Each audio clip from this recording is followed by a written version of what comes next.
SDPI കഴിഞ്ഞ ദിവസമാണ് UDF-ന് ഈ ലോക്സഭാ തെരഞ്ഞെടുപ്പിൽ പിന്തുണ പ്രഖ്യാപിച്ചത്. എന്തായാലും അത് വലിയ തലവേദനയാകുന്നുണ്ട് പാർട്ടിക്ക് എന്ന കാര്യത്തിൽ ഒരു സംശയവുമില്ല. ഈ തീരുമാനത്തിന് പിന്നാലെ വലിയ രാഷ്ട്രീയ പോരും വലിയ ചർച്ചകളും ഒക്കെ നടക്കുന്നുണ്ട്. SDPI-യുമായി UDF ഒരു തരത്തിലും ചർച്ച നടത്തിയിട്ടില്ല എന്ന് ഇന്നും പ്രതിപക്ഷ നേതാവ് VD സതീശൻ ആവർത്തിച്ചു.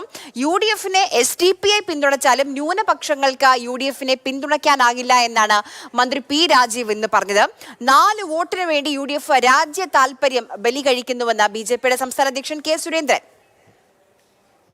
ഞങ്ങൾ അവരുമായിട്ട് സംസാരിച്ചിട്ടില്ല, ഞങ്ങൾ അവരുടെ പിന്തുണയെ ആവശ്യപ്പെട്ടിട്ടില്ല.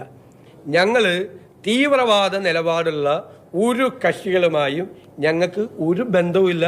SDPI-യുടെ പിന്തുണ ഈ രൂപത്തിൽ വന്നിരിക്കുന്നു.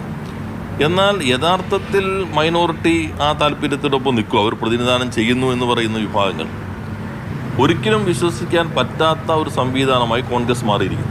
UDF-നെ പിന്തുണയ്ക്കാനുള്ള പോപ്പുലർ ഫ്രണ്ടിന്റെ തീരുമാനം നമ്മുടെ നാട്ടിനെ സംബന്ധിച്ച് ഏറ്റവും ഭയാനകമായ ഒരു സ്ഥിതിയിലേക്ക് കാര്യങ്ങൾ വന്നിരിക്കുന്നു.